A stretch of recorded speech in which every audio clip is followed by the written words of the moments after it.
Baldur's Gate 3 is a vast game with hundreds, if not thousands, of hours of content and replayability. Trust me, I know. I've lost count of how many playthroughs I've completed so far, but I think the number is more than 15, and I've got well over 1,000 hours in this game. Safe to say, I know the perfect routes through the world and the quests and the dialogue trees like the back of my hand. So one day I woke up and thought to myself, what would a playthrough look like where you randomize absolutely every choice? If strategizing through dialogue options was no longer an option, it would force you to play in a completely different way.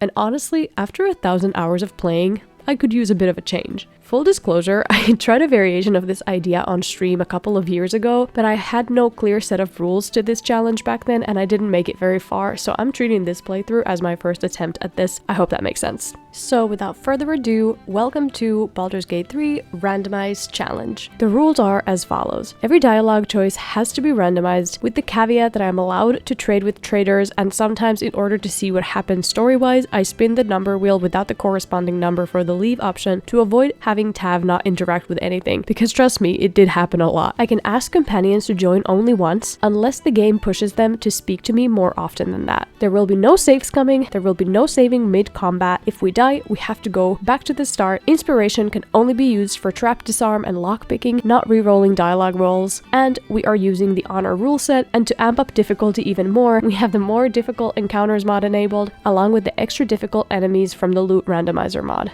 Another layer of added challenge is that I try not to metagame as much as possible while also steering the character to the direction of story and choices. I think I'm able to strike a good balance here with this. I hope you guys think so too. It should be mentioned that I do also control my character's builds in this challenge and don't randomize those, otherwise I think I would have simply not been able to do this. That said, having the randomized loot mod makes this challenge a little bit more difficult because I have to make each build as we go and I'm not guaranteed any useful equipment. I use a ton of mods in this playthrough and the full list is included in the description. For transparency, I should mention that I have a double XP mod on, not only to progress a little bit faster, but also to balance out the difficulty I've set with all of these difficulty mods, because God knows I still died a lot. Anyway, with all of the rules and housekeeping out of the way, let's get into the video. Meet Tavni, our half wood elf ranger protagonist, who will be leaving all strategizing throughout this adventure up to the fates, and also whose dream woman is Barbie. Our journey begins when a mind flayer rudely inserts a tadpole into our eye, and soon we wake up on a nautiloid ship and quickly make our way through to us. Tavni chooses to mutilate the brain and we succeed, but the brain ignores our attempt to kill it and chooses to be our friend instead. How sweet. Tavni picks up her new friend and they make their way forward, meeting Lae'zel, who also joins us. We kill a couple of imps, loot a bunch of stuff, and journey on. In the next room, we find a woman trapped in a pod begging us to help her break out. We tell her we'll try our best, and fortunately for Shadowheart, a few seconds later we find a rune that fits right into the socket on the console. Unfortunately for Shadowheart, Tavni understands this, yet still chooses to cold-heartedly walk away from the situation. So we leave Shadowheart behind and move on with our quest to get off the ship. We fight some more enemies and in no time we are able to get to the transponder and crash land the ship. We gain back our consciousness on the beach and get to pick up a few pieces of loot as a reward for making it off the ship,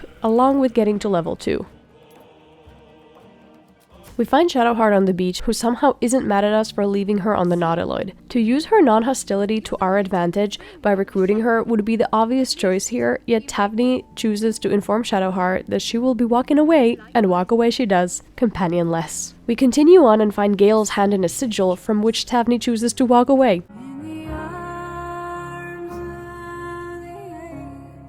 At this point, I was realizing how difficult this challenge may turn out to be. Would I really have to run through the game solo in case I can't recruit anyone? I was despairing about this to my good friend later on in Act 1, and she kindly suggested that I randomize how many and which hirelings I can recruit and continue that way, so I do that, but that is way down the line. We then run into Astarion, who we actually recruit. Yay to not having to run through the whole game solo. Tavni initially told him to go to camp, but I took the executive decision to just picking him up into the party from there to not have to endure the whole game alone. Chances are anyway that we won't find many companions in this run. We then proceed to the tieflings who have captured Lae'zel. We successfully convince them to leave us to deal with Lae'zel, and they do so, and we are also lucky enough to recruit her. I genuinely felt so relieved at this point, with almost a full party of companions. So Tavni and her new friends voyage onward and end up in combat with some goblins and new allies. We take care of these enemies quickly and without too much trouble and get some more loot to choose as a reward.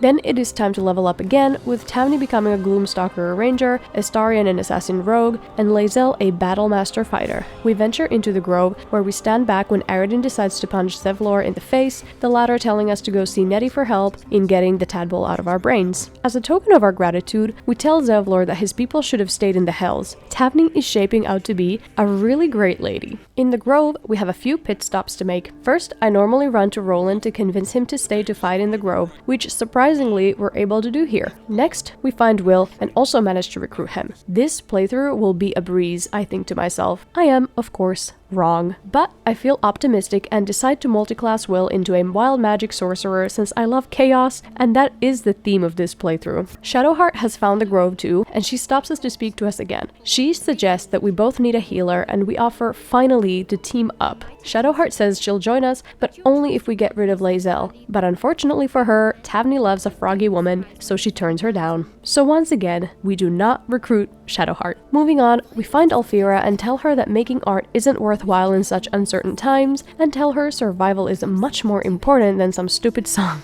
This one genuinely hurt my heart because while I don't always play a good character in this game, I always hate being mean to Alfira. She just wants to write her songs and lift people's spirits, man. The next night, Astarion tries to flirt with us, but we can see right through his wily ways and we tell him to back off. In the morning, we venture out again, this time to find 3 true souls out in the wilderness. They tell us Edwin, the guy bleeding out on the floor, has been attacked by an oil bear, and they ask us if we are a true soul, to which we say, "What's a true soul?" They're a little bit confused, but they do explain to us what a true soul is, and in return, we decide to gaslight them for a bit before revealing that we're not a true soul. What? What are you doing? Your sword, brother! Now! They are not happy with this, but we quickly destroy them and then convince our companions that the new powers granted by the tadpole are too good to pass on, which I take as an invite for Tavni to consume as many tadpoles as possible later on when it becomes an option. We then run into Aridin, who decides to throw some slurs around, but if you think Tavni is going to care, you're utterly mistaken. She just leaves. And so do Aridin and co. Bye-bye, dude. I decide to have Will shapeshift into a drow to hopefully make it easier to walk through the blighted village, which luckily goes as planned. We then find Barkus tied to a windmill, and instead of talking our way through, Tavni decides to attack. But this fight isn't too bad, because as long as you keep attacking Fizurk, they will surrender.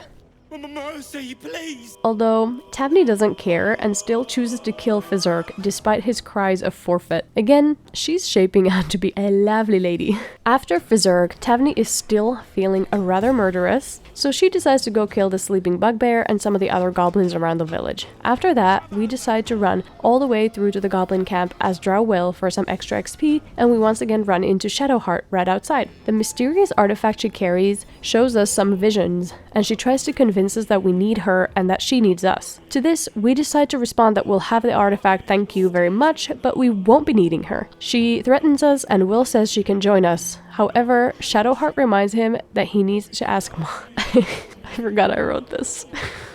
However, Shadowheart reminds him that he needs to ask Tavni first. So she hauls ass down there ASAP and tells Shadowheart she'll take the artifact, thank you very much, and for some reason Shadowheart isn't a fan. So we leave her there on the bridge and Drow Will makes his way through into the goblin camp, where he decides that out of all the dialogue options which would let him through easily, the one where he 1v6s these goblins is the most viable choice. Right. We level up the rest of the party, which means Withers is now at camp. We swiftly proceed to revive Will and welcome him back. We head back out to the goblin camp, and I decide to take a risk by talking to Crusher. This is something I rarely do, because picking the wrong choices here leads to a fight. So anyway, he demands we kiss his fungus-infested feet, but we tell him to kiss our feet instead. And then he gets mad, and we have to fight them. Nobody's surprised. However, what did surprise me is that the fight here works similarly to the one with Fizurk, where you can only target Crusher, and that fight ends faster. We actually don't choose anything crazy here for a change, and we resolve the situation with no casualties. We then choose to head into the goblin camp, where the enemies are aggroed and waiting for us. We quickly kill the first gobbos, swiftly loot, and move further into the camp. I was a bit sad that everyone here was permanently aggro, because I would have loved to see what could have gone down with randomizing every single conversation in here, but oh well. Before proceeding with the goblins, I decide to long rest though, and Tavni begins to feel the tadpole transformation take over. Lae'zel finds us sweating by the river, offering to kill us, and we decide to kill her back. Vlakith Gorg Skatzai! By Lae'zel, this is where I started to realize how many opportunities there are to kill your companions through dialogue and story events, and I started to feel a little bit nervous. After killing Lae'zel, Barbie comes into our dreams and tells us to embrace our potential. We're not sure what exactly that means, but we assume she's encouraging us to kill some more people, so we continue on. With Lae'zel gone, I decide it's worth a shot to see if Karlach might be recruitable in Tavni's eyes. It would be nice after all to journey into the depths of the goblin camp with a full party. Karlach tries to get to know us, and we act like a damn fool, and she calls us an arsehole. Oh boy, an asshole! We really deserve that one. I genuinely love Karlach so much, and she's my favorite character in this game, so this one hurt. I hate being mean to her. She offers up another opportunity to recruit her by asking us if we'd like to help her kill some paladins of Tyr, and we tell her to do it on her own. Are you fucking kidding me right now? Like, genuinely, are you kidding me? Damn. After a decade in hell, I was hoping for a little company, especially some who look like you. After hearing about these paladins of Tyr, we decide it's worth it to go check them out. This fight is so brutal, so I was holding out hope that maybe, just maybe, Tavni would not aggro them, but she did. So we just skedaddled out of there and pretended this never happened. Instead, this is where I realized I never actually went to save Arabella, so I decided to run down and do this. Now, this is one of those early game choices that had me so scared because I've never ever had the stomach to let her die here. Knowing that it was all up to fate and I couldn't even use inspiration to reroll here made me so scared. Tavni chooses the nature roll option, a stat which she has a -1 for, and somehow succeeds with flying colors. Arabella was saved. I was so incredibly relieved by this, it would have broken my heart to have her die. We then remember that Zevlor told us about Nettie the healer, and we find her in the next room. We tell her we have a tadpole in our head, and she offers to try and help. We follow her into the next room, where she asks us to hold out our arm. She pricks us with the mysterious thorn that she's holding, which turns out to be poisonous. She admits that she has tried to kill us to avoid us from turning into a mind flayer. Tavni tries to turn to go to leave, but the door is locked. The group is stuck waiting for death in Nettie's chambers. Tavni approaches her and rolls to attack. Honestly, it seems pretty fitting here. I'd be pissed if someone attempted to murder me and then locked me into a room. We swiftly kill Nettie and pick up a tadpole from her desk. Tavni chooses to absorb its powers, which is great for me because they are great. Before leaving, we sneak around and loot a bunch of Nettie's stuff, and we also steal Kaga's chest so we can figure out what this woman is up to. We find out that she's involved in some shady business down at the swamp, but decide to leave investigation for later. Instead, we decide to head back to the goblin camp, where surprisingly, not everyone is aggroed against me yet. We find Crusher on the bridge and try to push him off, instead pissing off Shadowheart, who we are first to kill. Bye, Shadowheart! I really don't have a great track record with companions in this run. This is where I also decide to respec Will slightly. I had a lot of trouble picking a build for him, so we'll see this a few times before I settle for something. We poison some goblins, and Will has the misfortune to get pulled into dialogue with them. The goblins urge him to down the poisoned beer, which he proceeds to do. The poison burns your throat, but the goblins follow your lead. They then set their sights on Astarion, accusing him of poisoning them all, and he fails at trying to convince them that he didn't do it. Unsurprisingly, combat ensues. This fight was fine overall, but having two guards was a bit scary, so I tried to keep my distance from them as much as possible. I managed to trap them into a bad spot and begin to pick them off one by one. They get a couple of hits in, but our party stays at a distance and keep hitting them with all their attacks, eventually killing them. After the fight outside, Tavni feels eepy, so we go back to camp, where Mizora ambushes us and punishes Will for not killing Karlach. Will, understandably, is shaken by his new appearance and asks us for support, to which we say no and call him a hideous freak of nature instead. Great. The next morning, as we venture out, a mysterious devil appears and drags us into hell without so much as a warning. He tells us he has a way to help us with our tadpole problem, but we don't buy it and tell him we'll have the last laugh, and he boots us out of hell. Afterwards, we continue on to Joaquin's Rest. We find Counselor Floric, Will's old acquaintance, who is trapped in the fire, and we save her. As a reward, we pick up this pretty good bow to give to Astarion. I then realize I made the same mistake I've made in genuinely the past dozen playthroughs I've started, which is forgetting about the ruins entirely. The reason I always forget about it is because Wither shows up at your camp when you reach level 4 anyway, and the fight in here is honestly pretty brutal at early levels, so I tend to just skip it and then do it way later for the XP. We successfully convince the guys at the ruins to leave. We venture down to the door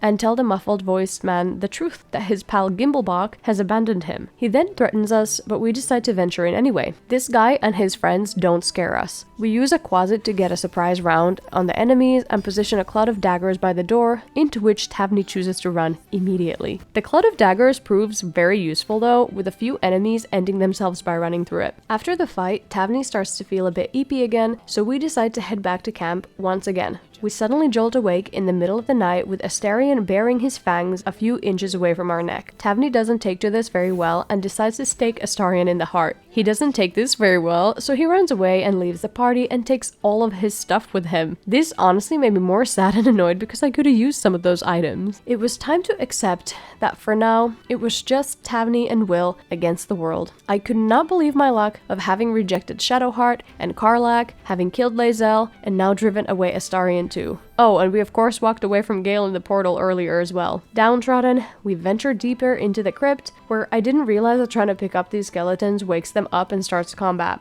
I just wanted to pile them up somewhere and quickly kill them all with an AoE spell, but I guess the devs were one step ahead. While this outcome was annoying, this fight went fine. Although, in the middle of it, Will decided to use his wild magic to summon a hostile Mephit, which was less than ideal, but it's nothing we couldn't handle, and we completed exploring the crypt. After, Tavni thought of Kagha's letter, which mentioned the shady business going on down by the swamp. We began heading down there and saw two guys harassing Auntie Ethel, to which we said, "This is none of my business," and left. Bollocks! We continue on until our ranger senses start tingling. Something about this swamp isn't what it seems, and a successful nature roll once again reveals the real nature, no pun intended, of this swamp. We find the area where further clues to Kagha's dealings are supposed to be found, but before, we choose to rest. One must always be ready to face any threats, and one cannot do so without any spell slots. We hop on over and begin combat with mud mephits and wood woads. My favorite way to deal with this combat is by standing up on this rock and just wailing on the enemies. The mephits can sometimes reach you, but the wood woads won't, so there's no real threat once you're up there. I see an opportunity to get one of the wood woads standing in the water by shooting an ice arrow at them, and I critically miss. I swear this game just humbles you sometimes. Anyway, the wood woads can't really do anything here but cast these vines on the floor, so we just keep going back and forth, over and over and over again, each round chipping away at their HP a bit more. After the fight ends, we find a letter proving that Kagha's unsavory business is with the Shadow Druids. For some unknown reason, I thought the best idea here is to run to Zevlor to expose Kagha's secret, and when we speak to him, we roll the dialogue option to tell him we're kicking him and the tieflings out of the grove, which naturally leads to combat. I was genuinely so shook because I wasn't expecting this outcome in this moment at all. Things really looked bad for a moment when Tavni went down, but somehow Will and his imp pulled through. This was fine until the imp immediately went hostile due to the demon spirit aura, but we swiftly got through this situation. We then decided to finally return to finish the goblin camp. We dipped our bow in fire and started sniping enemies from a distance.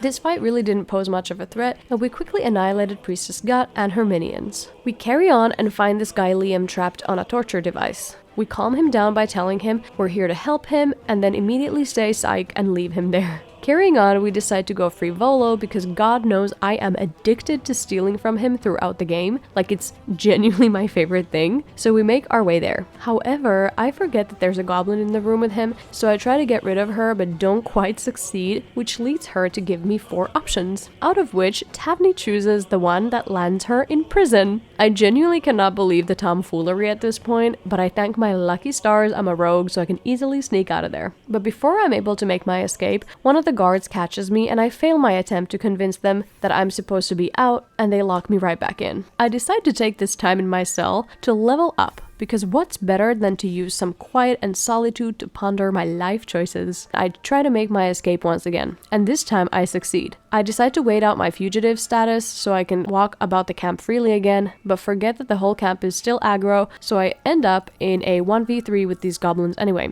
I also realize Will is still in Volo's room, so I bring him out to help me since Tavni went down immediately. Will kills the rest of the goblins and once again revives us. We long rest and then return to try rescue Volo again. This time we fail to one-shot kill Krola again, but luckily succeed in talking our way out of going to prison again. Right?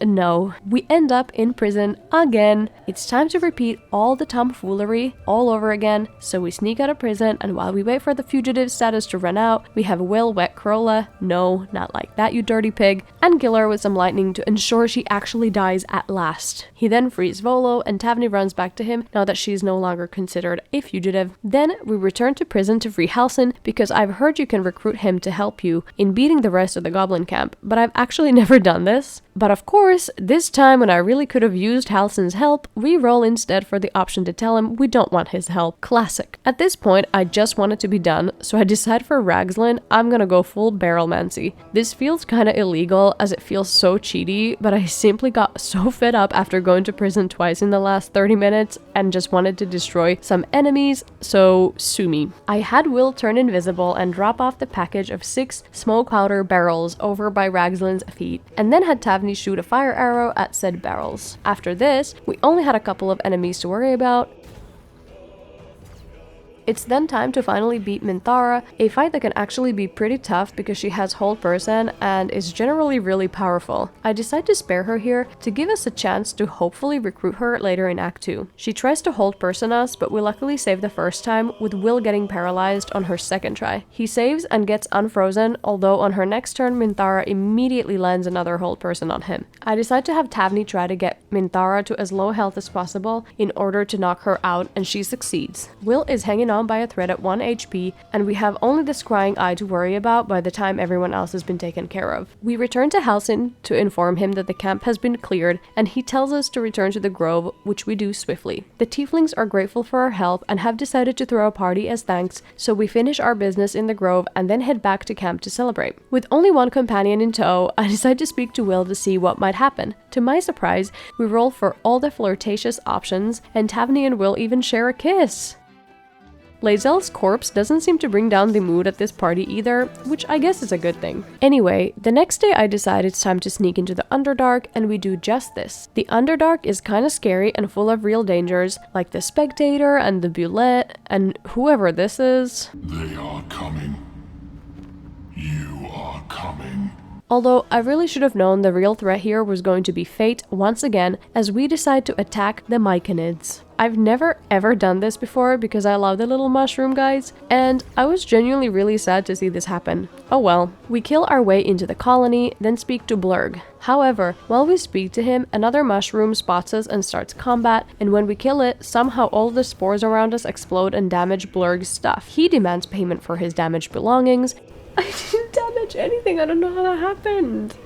What? To which we say, unsurprisingly, attack. I really didn't want to do this, and at this point I genuinely was wanting to end the damn playthrough here, but we pushed through. Blurg left mid-combat and disappeared forever, but at least we got to loot all of his stuff. After killing some more mushrooms, it was time to rest. Barbie came back to our dreams, and we demanded to know who she is, as if we don't know. That's Barbie. She once again tells us she's protecting us, but refuses to share any further info. We then find a gal called Tula, writhing in pain in the Myconid colony, and help her out by giving her an antitoxin. She tells us of her people who were snatched up while on an expedition, and we tell her she'll just have to save them herself. Instead of saving her people, we venture on and save Balin's dumbass from the Bibberbangs, and then proceed to go try fight our way through to the Susurbark. We kill one of the hook horrors, but Will summons a hostile Mephit again. We take care of it easily, but it's definitely a pain in the butt. We then sneak up to go snipe Filvro, who can be surprisingly difficult to fight due to his crowd control spells. We managed to get him, but the fight turns into a 2v6 with these hook horrors, which is not a great time, especially when you add yet another hostile method,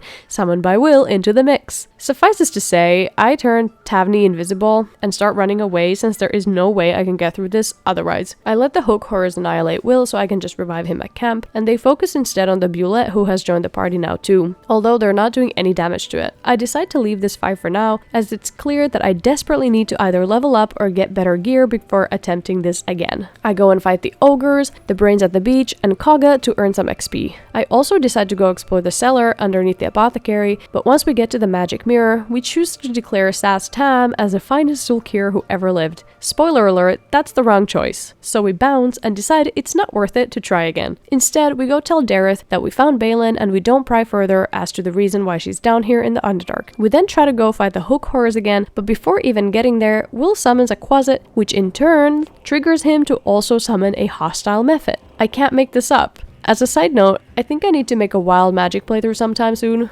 Anyway, this time we're much more able to get the hook horror since we're better positioned, and we also grab the Susur bark. Later, I decide it's time to go investigate the Underdark further, and I venture out to the beach where I meet a bunch of people, and do I even need to say it at this point, we roll the option to attack them. I mean, this is just so surprising. The fight starts off pretty okay, but soon goes downhill so fast, which is when I realized I hadn't saved in ages, so I decide to reset the fight by fleeing, revive Will, and retry. The next attempt, I go for a surprise round first, then start picking off enemies while also crucially keeping my distance with both Tavni and Will. I end up putting a cloud of daggers right where most enemies are funneling through and just running away. That's honestly my favorite tactic. Just keep your distance, do damage, and run away. For the final enemy, Gek Cole, I ran out of patience with being blinded, so I just waited out at the top of the hill, and luckily for me, he just auto skips every turn, and since neither of us moves, I just skip through until I'm no longer blinded and can snipe him. After this, we find a boat and decide to take it into the waters. We run into some more Duergar, and I really expected this to turn into combat too, and honestly, this fight can get pretty tricky, so I wasn't too excited about it. But to my very, very happy surprise, we actually managed to get through it by succeeding the intimidation check. Yay us! We sail further into the darkness, eventually arriving at the Grimforge. However, before getting into any fights in here, I decide I'm clearly not strong enough since I've been getting my ass handed to me by the last few fights so badly. So I venture out to fight the hyenas for some XP and die. This is where I decide to just respec Will into a full wild magic sorcerer, since sorcerers are maybe my second favorite class overall. And then it is time to try fight the hyenas and gnolls again. This time, things go a lot better,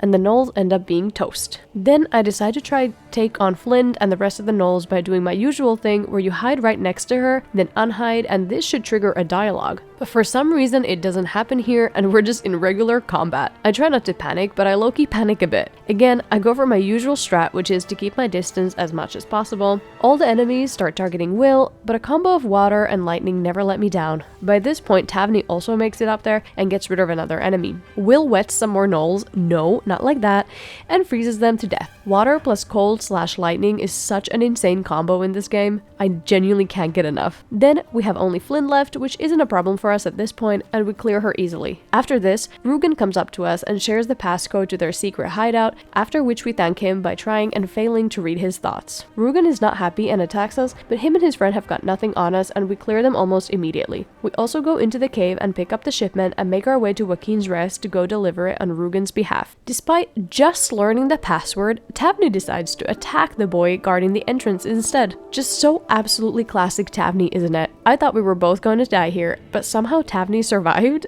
I'm not sure exactly how, maybe due to high dex rolls, but anyway, it's crazy. After this, we venture into the caves, where Zarus stops us and asks us to declare our business. Instead, we say nothing and slip into the shadows instead, which causes the Zhentarim to switch on all of their traps. Unimpressed, we decide to just detonate the whole place. After this, Zarus runs away deeper into the cave, what a coward, and we follow her to find more Zhentarim in there, who we swiftly annihilate. I then decide it's finally time to go get the Spectator, who at this point I've tried to fight like 3 times already off camera. It pulls this absolute insane move on us.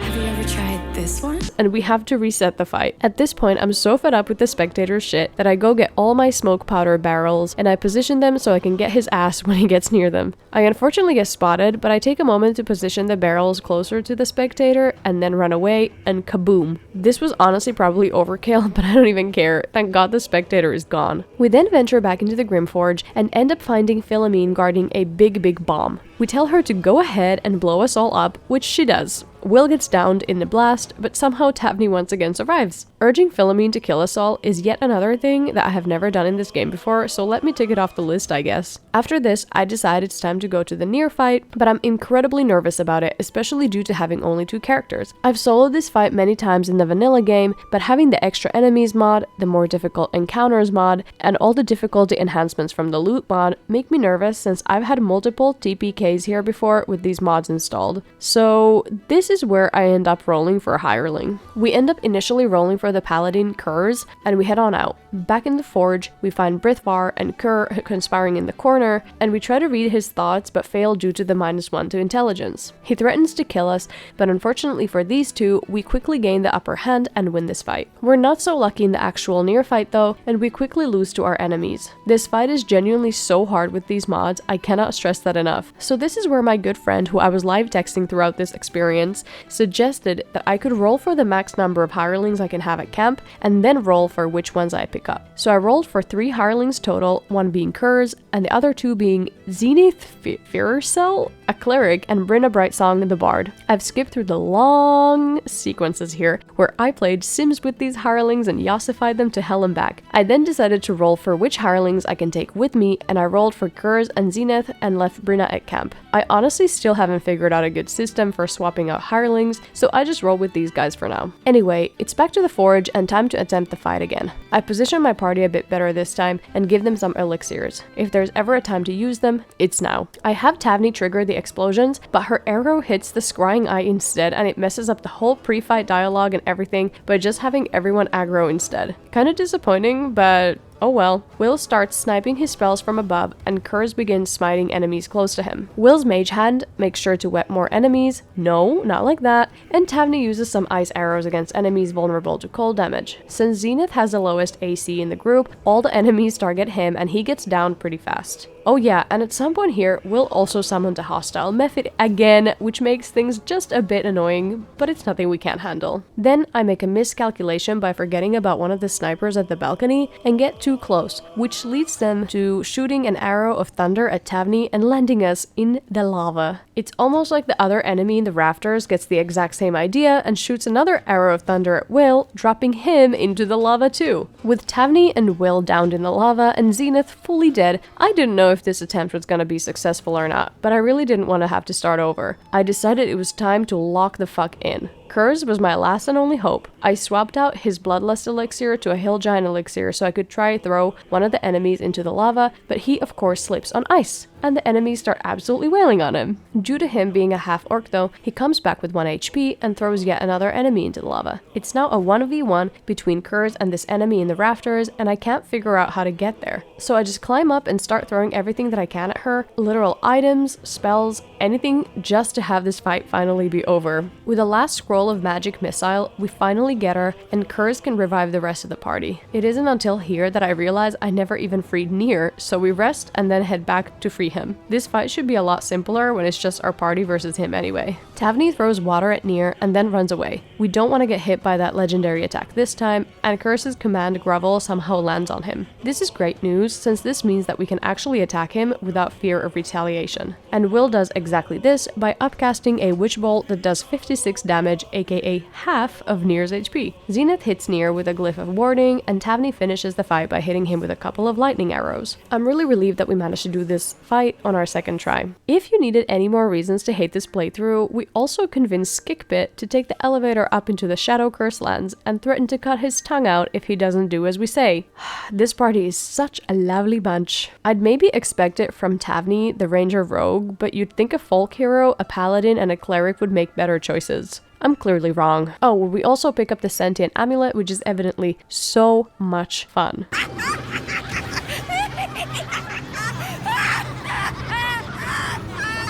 Now, I go into the actual forge to fight Grim for the XP, but I should mention that due to the loot mod, I'm unable to find all of the molds needed to make some of my favorite items like the shield. So instead, I just make an adamantine scimitar. But first, we kill Grim by crushing him under the hammer, which we do with no problem, although the methods try to roast us, but we clear them too. After defeating Grim, I decide to go for a fight I normally skip, Anti-Ethel, just on the off chance that I might be able to pick up the hag's hair. I know it's a long shot, but I'm hopeful our girl Tavni is capable of making the right choices here, right? We kill the red caps before following Ethel into her lair. Absolutely love what she's done with the place. I cast See Invisibility on Will to hopefully reveal Ethel, which causes him to do fire damage on all of us. Typical. Instead of revealing Ethel, we just trigger the cutscene. I honestly almost never do this fight, so I mess up quite a bit here. But an easy way to distinguish the real Ethel from the copies is that her outfit is red and the copies are blue. We start absolutely wailing on Ethel, and things are looking fine despite the Bardic being at half HP. But since the aim here is to get Ethel to below 30 HP, I feel like it's doable. The copies then start hitting us with rays of sickness, and everyone is looking pretty bad. It's better than getting hold-personed, but still. I decide to just cast Darkness and have Tavni and Zenith hide in it. I finally get Ethel to below 30 HP, and then it's a waiting game until her turn. Will and Curse go down, and both Tavni and Zenith get hold-personed. Ethel tries to convince us to not kill her, but naturally we roll the option to threaten to kill her.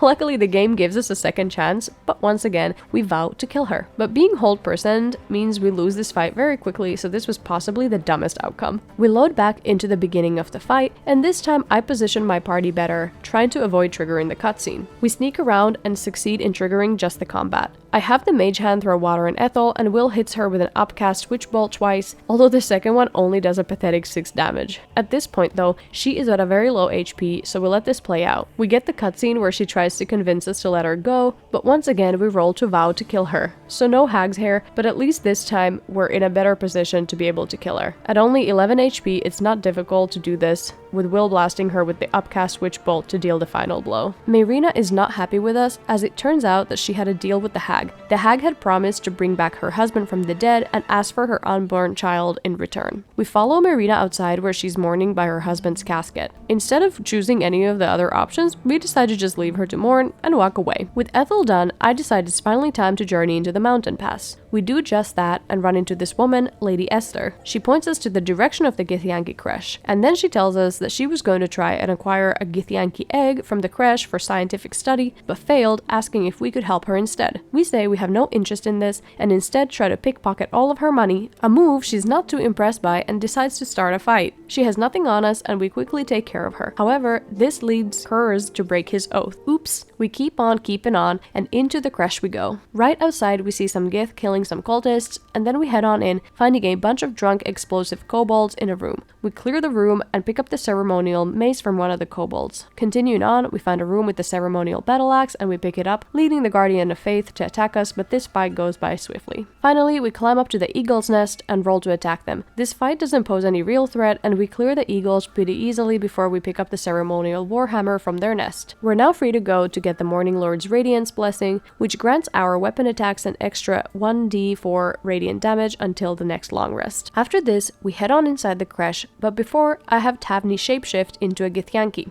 I do this so that we could have a slightly easier time with the dialogue checks, but we of course fail and trigger combat. I mean, nothing surprising here. These guys are pretty brutal, and Zenith goes down first. Wool goes down too, but Kurz and Tavni take care of the remaining enemies. After this, we walk into the Gustiel's office and tell her we're infected with the tadpole. She tells us to go into the Zaythisk, but truthfully, we're a little bit unsure about getting into this torture device looking thing, so we tell her we'll come back later. She tells us she'll be back with further assistance and begins to run away. However, we know what this is code for, so we attack her before she's able to run away. After this, we run to the Kithrak's office, where she tells us she's looking for the very ancient relic we have in our back pocket. Naturally, we get a bit defensive and choose to just attack her right away. This fight goes fine, and we continue on to meet with the Inquisitor. The Inquisitor tells us to give the artifact to him, but we want to find out more about what it is. We keep stalling, and he clearly gets antsy at us. So, the weapon. Please. Eventually, we produce the artifact, and Vlaakith herself appears before us. Despite being shapeshifted as a Geth, we don't actually know who this is, so we decide to ask her. Who am I? I am Vlaakith. Who are you? Who am I? Who am I? Well, I am Theodore K. Mullins. We tell her we didn't steal the artifact, and she tells us it is an astral prism and that it is corrupted. She orders us to go into the prism and destroy the source of the corruption. We proceed to go into the prism. We hear Barbie's voice beckoning us to come into chat between the two of us. She convinces us that she is on our side and has been protecting us, and then pulls out a sword. We tell Barbie we're not gonna kill her today. She warns us that Vlaakith, first and foremost a liar deceiving her people, will now come after us for sparing Barbie's life. We get a bit scared, so we say we should have killed Barbie. She doesn't care and sends us back out of the prism. We return to the Inquisitor, and he tells us Vlaakith told him that we failed at our mission. I get a little bit distracted picking our quest reward, and then tell the Inquisitor that we're just gonna skedaddle now. Bye. He doesn't like this and attacks us. The fight starts fine by us getting the Inquisitor to pretty low health, but Zenith goes down pretty quickly. We finish the Inquisitor, then focus on the rest of the minions. They're pretty brutal, but we manage to destroy them without the rest of the group ever being in any real danger. We continue on to find the Blood of Lathander, but I send the rest of the party to camp. Tavni sneaks in, finds the legendary weapon, but chooses to leave it right where it is. Okay then. We go back to camp and level up the party to level 9 before venturing out into the Shadow-Cursed lands. This officially brings us to the end of Act 1. Full of morally questionable, bloodthirsty choices, our protagonist Tavni is journeying on with only one companion and of course a few hirelings. But the game is far from done. Act 2 presents us with tons of new choices, from whether we lift the Shadow Curse, protect Last Light Inn, what happens to Will and Mizora, and the Night Song. I hope you guys have enjoyed this first segment of this playthrough. I know for sure I have, and I've seen outcomes and cutscenes I didn't even know existed, to be honest. This playthrough, while at times heartbreaking, has been so much fun because it has forced me to approach gameplay in a totally new way and deal with unexpected consequences. If you like this video, please consider leaving a like and subscribing. It means a lot. I'm really excited to see you guys in the next one. I hope you have a lovely rest of your day. See you soon. Bye!